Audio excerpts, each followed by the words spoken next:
नमस्कार, आप देख रहे हैं न्यूज 24। आपके साथ मैं हूं रवि ठाकुर। देश में 5 राज्यों के विधानसभा चुनाव का आगाज हो चुका है और अगले साल यानी 2024 में दिल्ली की लड़ाई तय है। चुनावी मौसम में मोदी सरकार और एनडीए को चुनौती देने के लिए विपक्षी दलों ने इंडिया गठबंधन की नींव डाली और कई मुद्दों को उछालकर राजनीति के बिसात में सत्ता पक्ष के लिए मुश्किलें खड़ी करने की कोशिशें शुरू कर दी। और इन्हीं चुनौतियों में एक है बिहार की जातीय जनगणना। हालांकि राजनीतिक परिप्रेक्ष्य में बीजेपी जातीय जनगणना का विरोध करती आई है, लेकिन दूसरी तरफ बीजेपी जातीय पॉलिटिक्स खेलने में भी पीछे नहीं है और बीजेपी ने इंडिया अलायंस के जातीय समीकरण को साधने के लिए ओबीसी वोटर्स पे निगाह गड़ा ली है।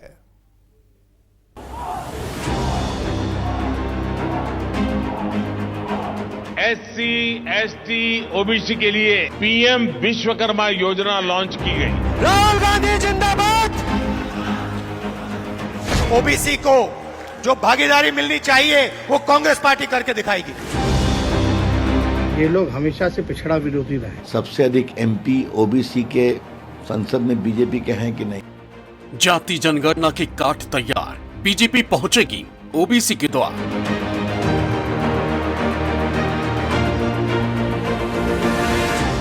सियासत में कभी इधर कभी उधर, ओबीसी वोट बैंक जाएगा किधर?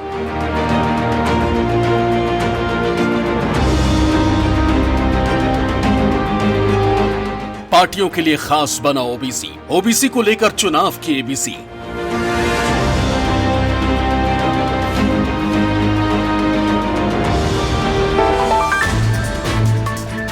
सियासत का पुराना फॉर्मूला है, बड़ी लकीर को छोटी दिखाने के लिए उससे भी बड़ी लकीर खींच दो। और देश के सियासत में इस वक्त कुछ इसी तरह का घमासान जारी। 2024 में दिल्ली की गद्दी से मोदी सरकार को हटाने के लिए विपक्ष रोज एक नई लकीर खींच रहा है और उस लाइन को छोटा करने के लिए मोदी ब्रिगेड कुछ अलग करने की कोशिश में जुटी।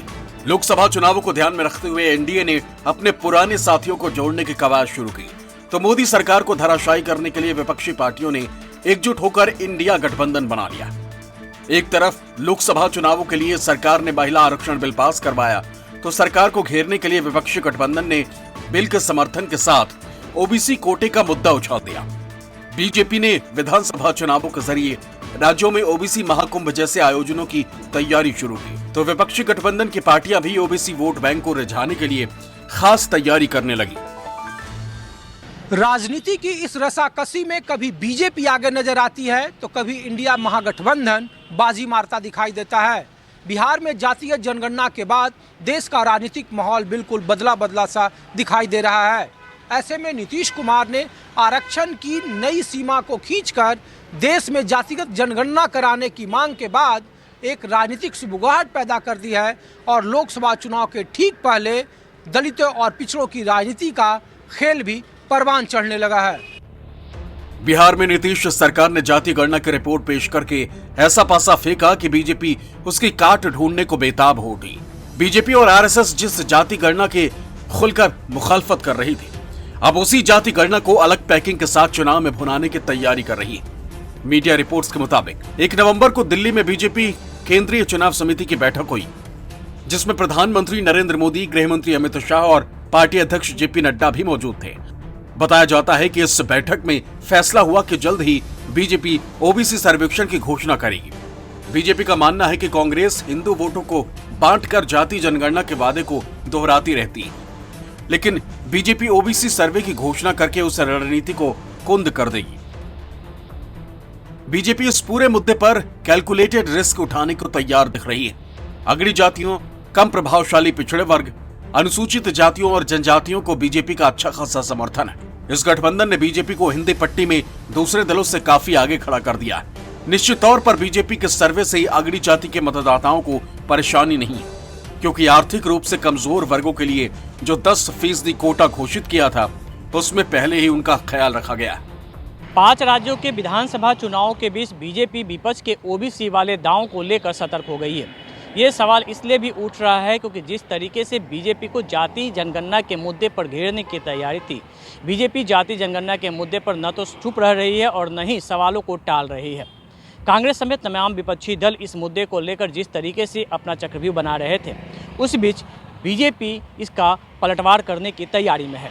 हाल ही में केंद्रीय गृह मंत्री अमित शाह के बिहार, छत्तीसगढ़ और तेलंगाना में दिए बयानों को इसी से जोड़कर देखा जा रहा है।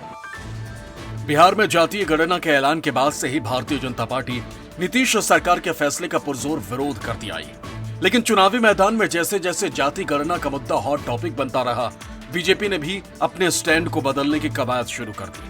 तारीखों और बयानों पर गौर करें तो 28 अगस्त केंद्र सरकार ने बिहार में जातिगत सर्वे को लेकर सुप्रीम कोर्ट में एक हलफनामा दाखिल किया, लेकिन कुछ ही घंटों बाद केंद्र सरकार की तरफ से हलफनामा वापस ले लिया गया। सुबह अदालत में केंद्र सरकार ने हलफनामा दाखिल कर कहा कि जनगणना से जुड़ा काम केंद्र सरकार ही करा सकती है। जनगणना किसी भी राज्य सरकार और अन्य एजेंसियों के दायरे में जनगणना कराना नहीं है। लेकिन शाम तक सरकार ने अपना स्टैंड बदल लिया और नया हलफनामा दाखिल करते हुए पुराने को खारिज करने की मांग की। सरकार ने नया एफिडेविट दाखिल किया और पहले वाले के 5वें पैराग्राफ में गलती की बात बताई। लेकिन 2 अक्टूबर को नीतीश कुमार सरकार ने बिहार में जाति गणना सर्वे रिपोर्ट जारी कर दिया।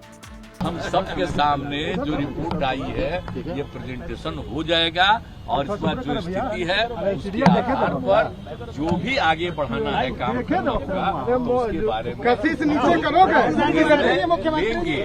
क्या काम किया शेड्यूल का, क्या काम किया शेड्यूल रहेगा। अति पिछड़ा को अभी भी मान्यता दिए हैं पूरे देश में, बोलिए पिछड़ा ही न है, अति पिछड़ा तो बिहार में है।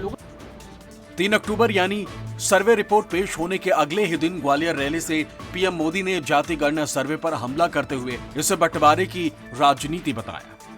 वो तब भी गरीबों की भावनाओं से खेलते थे, आज भी वही खेल खेल रहे हैं। वो तब भी जात पात के नाम पर समाज को बांटते थे, आज भी वही पाप कर रहे हैं। वो तब भी आकंठ भ्रष्टाचार में डूबे रहते थे और आज तो वो एक से बढ़कर एक घोर भ्रष्टाचारी हो गए हैं। 24 अक्टूबर को विजयादशमी के दिन आरएसएस प्रमुख मोहन भागवत ने जाति गणना का जिक्र किए बगैर बड़ा हमला किया। मोहन भागवत ने विपक्ष पर समाज में भेदभाव और अलगाव पैदा करने की कोशिश का आरोप लगाया। हम पर अन्याय हो रहा है, हमको अलग किया जा रहा है, ये विक्टिमहुड की मानसिकता है, उसके अधीन होने से काम नहीं चलेगा। ये हो नहीं रहा है, ये कराया जा रहा है और इसलिए बहुत काम करना पड़ेगा, बहुआयामात्मक काम करना पड़ेगा।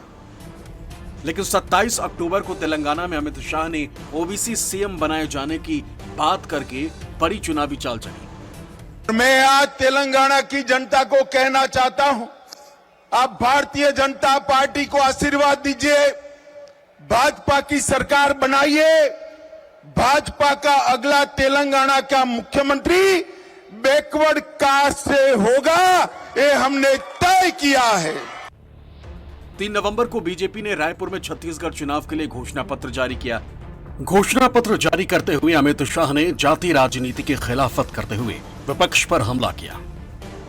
हम राष्ट्रीय राजनीतिक दल है, वोटों की राजनीति नहीं करते हैं। सभी से चर्चा कर जो उचित निर्णय होगा वो जरूर हम करेंगे और बताएंगे, परंतु इसके आधार पर चुनाव की नैया पार लगाना ठीक नहीं। और भारतीय जनता पार्टी ने कभी इसका विरोध नहीं किया है, परंतु बहुत सोच समझकर निर्णय करना पड़ता है, उचित समय पर हम बताएंगे। 5 नवंबर को मुजफ्फरपुर में गृह मंत्री अमित शाह ने जाति गणना सर्वे की रिपोर्ट को छलावा करार दिया। सर्वे में क्या किया? यादव और मुस्लिम आबादी बढ़ाकर ईबीसी की आबादी को कम किया, अति पिछड़ा को अन्याय करने का काम ये लालू नीतीश की जोड़ी ने किया है। लेकिन 7 नवंबर को तेलंगाना में प्रधानमंत्री मोदी ने ओबीसी सीएम की बात कहते हुए जातीय राजनीति को हवा दे दी।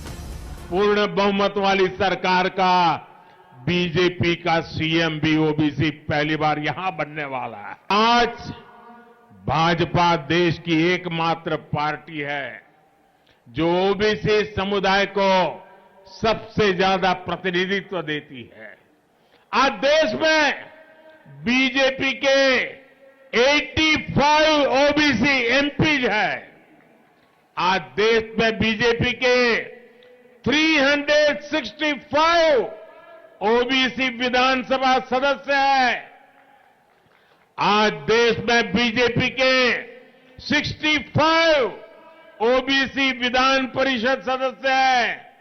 तेलंगाना में भी बीजेपी अपने बीसी साथियों के हितों का सबसे ज्यादा ख्याल रख सकती है। देश की राजनीति में अदर बैकवर्ड क्लास यानी ओबीसी वोट बैंक का बोलबाला है। चुनाव के मुहाने पर खड़े इस देश में अचानक राजनीतिक दलों की दलीलों में ओबीसी की चिंता सताने लगी है। ओबीसी का पुनरुत्थान कैसे हो, राजनीतिक दलों की दलीलों में ये बात बार बार जगजाहिर हो रही है। लिहाजा लोकसभा चुनाव के ठीक पहले देश के प्रधानमंत्री पीएम मोदी हो या फिर कांग्रेस के सबसे बड़े नेता राहुल गांधी, सबकी जुबान पर ओबीसी शब्द है। पक्ष और विपक्ष ओबीसी के राजनीतिक आईने के जरिए एक दूसरे पर राजनीतिक रोटी सेक कर अपने मंसूबे को पूरा करना चाहते हैं। पीएम मोदी के चेहरे के सहारे बीजेपी ने ओबीसी वोट बैंक में मजबूत सींध लगाई और कई चुनावी सर्वे रिपोर्ट्स के मुताबिक दूसरी पार्टियों से ज्यादा ओबीसी समर्थन हासिल करती नजर भी आई। एक सर्वे के मुताबिक 2019 में ओबीसी समुदाय के 54% मतदाताओं ने बीजेपी का समर्थन किया था, जो किसी दूसरी पार्टी के मुकाबले कहीं ज्यादा था। दूसरी तरफ बीजेपी लहर की वजह से उत्तर प्रदेश में समाजवादी पार्टी 5 सीटों पर सिमट गई और तो और बिहार में लालू प्रसाद यादव की पार्टी आरजेडी खाता तक नहीं खोल सकी और दोनों पार्टियों की बुरी हालत के लिए ओबीसी वोट छिटकने को ही मुख्य वजह बताया गया। 2019 चुनाव के नतीजों ने सभी दलों के कान खड़े कर दिए। सपा और आरजेडी जैसी पार्टियों ने अपने छिटक रहे वोट बेस को सहेजने के लिए ओबीसी सम्मान को धार देने की रणनीति पर काम शुरू किया। कांग्रेस अपने लिए विनिंग कॉम्बिनेशन की तलाश में जुटी रही, तो दूसरी तरफ एसपी और आरजेडी के नेताओं ने ओबीसी से जुड़े मामलों को लेकर आवाज उठाने का रास्ता चुना। जातीय जनगणना और आरक्षण की मांग को लेकर समाजवादी पार्टी और आरजेडी की कोशिशें रंग लाती भी नजर आई। 2022 के यूपी चुनाव में एसपी को 32.3% वोट शेयर के साथ 111 सीटें मिली। वहीं बिहार में आरजेडी भी बीजेपी जेडीयू गठबंधन के बावजूद 23.5% वोट शेयर के साथ 75 सीटें जीतकर सबसे बड़ी पार्टी के रूप में उभरी। यही वजह है कि इंडिया गठबंधन में शामिल कांग्रेस की तरफ से ओबीसी कोटे का स्टैंड पकड़ते ही साफ हो गया कि कांग्रेस पार्टी आने वाले विधानसभा चुनावों के साथ साथ लोकसभा चुनाव और गठबंधन में खुद को ताकतवर बनाने के लिए बड़ा कदम बढ़ा चुकी है और कांग्रेस की रणनीति बीजेपी के मास्टर स्ट्रोक पर भी भारी पड़ती नजर आ रही है। महिला आरक्षण बिल में ओबीसी कोटे की फांस के पीछे सबसे बड़ी वजह है कि देश के ज्यादातर राज्यों में ओबीसी समुदाय पार्टी और उनके कैंडिडेट्स की किस्मत तय करते हैं। आंकड़ों के हिसाब से समझे तो देश में करीब 45% ओबीसी समुदाय की आबादी है।